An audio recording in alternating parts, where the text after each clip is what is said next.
নমস্কার বন্ধুরা, কেমন আছেন সবাই? আশা করি সবাই ভালো আছেন।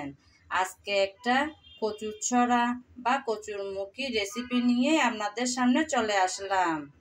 কিভাবে আমি অল্প সময়ে মজাদার করে কচুর ছড়া রেসিপিটা করলাম তা দেখে নেওয়া যাক। রান্নাটা করব বলে আমি কিছুটা কচুর ছড়া নিলাম। এই যে এগুলো হচ্ছে কচুর ছড়া। আমি তো চট্টগ্রামে থাকি। চট্টগ্রামের লোকেরা কিন্তু এটাকে ছড়া কচু বলে থাকে, অনেকে বলে কচুরমুখী। তো ছড়াগুলোতে অনেক ধুলাবালি লেগে থাকে, তাই প্রথমে আমি একটু ধুয়ে নিলাম। এখন পরিষ্কার করে খোসা ছাড়িয়ে তারপর ফিরে আসবো আপনাদের সামনে। কচুর ছড়া আমি খোসা ছাড়িয়ে কেটে ধুয়ে পরিষ্কার করে নিলাম। এখন রান্নাটা বসানোর পালা। রান্নাটা বসাবো বলে চুলায় আমি পরিমাণ মতো তেল দিয়ে তেল গরম করে নিয়েছি। গরম তেলে দিয়ে দিলাম রসুন কুচি আর দেব পেঁয়াজ কুচি। আজকের রেসিপিটাতে আমি কোনো ধরনের বাটা মশলা ব্যবহার করব না। হালকা করে নেড়েচেড়ে ভেজে নেব। আজকের রেসিপিটা বসাবো আমি চিংড়ি শুটকি দিয়ে, তাই আমি এভাবে কুচি করে দিলাম। আমার এরকম ভালো লাগে, অর্থাৎ শুটকির তরকারিতে বাটা মশলার চাইতে এরকম কুচি করে দিলে বেশি ভালো লাগে আমার। কিছুক্ষণ নেড়েচেড়ে ভেজে নিয়েছি, সুন্দর একটা ফ্লেভার চলে আসছে। এখন দিয়ে দেব পরিষ্কার করে রাখা কচুর ছড়াগুলো। আমি আগে দিয়েছি কারণ কচুর ছড়াগুলো একটু তেলে ভেজে নেব, সেজন্য। মাঝে মধ্যে দেখা যায় কচুর কোনো কিছু রান্না করলে গলা চুলকায়। এভাবে একটু আগে ভেজে নিলে চুলকানিটা হবে না, সেজন্য আগে একটু নেড়েচেড়ে ভেজে নিচ্ছি।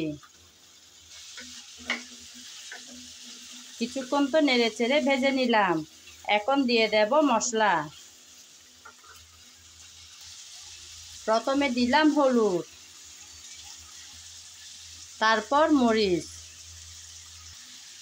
তারপর জিরা ধনিয়া পাউডার, তারপর দিয়ে দিলাম স্বাদ মতন লবণ, তারপর দিয়ে দেব চিংড়ি শুটকি। চিংড়ি শুটকিও আমি একসাথে দিয়ে দিয়েছি, কারণ ভালো করে আমি মশলার সাথে শুটকিটাও কষিয়ে নেব। আপনারা চাইলে আগে মশলা শুটকি এগুলো কষিয়ে তারপর কচুর ছড়াগুলো দিয়ে দিতে পারেন। আমি কিন্তু আগে কচুর ছড়াগুলো দিয়ে দিয়েছি, তারপর মশলা আর শুটকি দিয়ে কষিয়ে নিচ্ছি।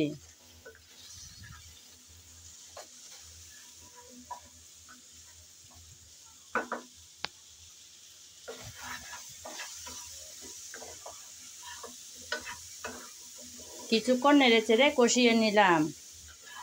এখন আমি সামান্য পানি দিয়ে দেব।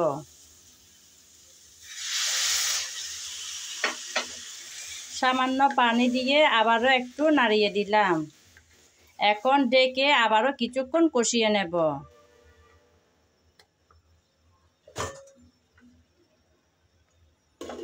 ডেকে আমি আবার 3-4 মিনিট কষিয়ে নেব।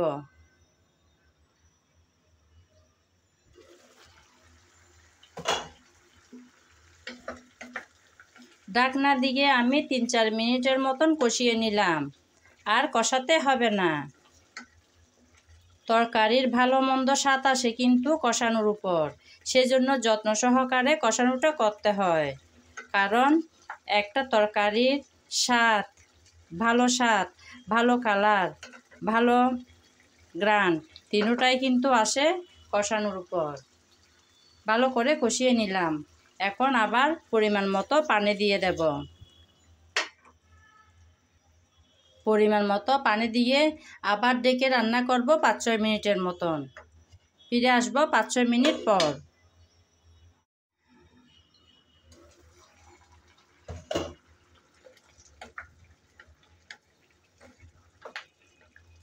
আমি পরিমাণ মতো পানি দিয়ে চুলার উপর বসিয়ে রেখেছিলাম কিছুক্ষণ।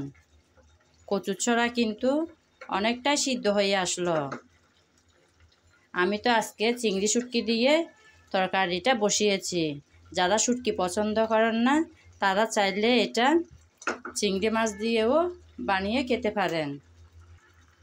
আমি আবারও কিছুক্ষণের জন্য ডেকে বসিয়ে রাখলাম। চুলাটা একটু ছোটো করে দেব।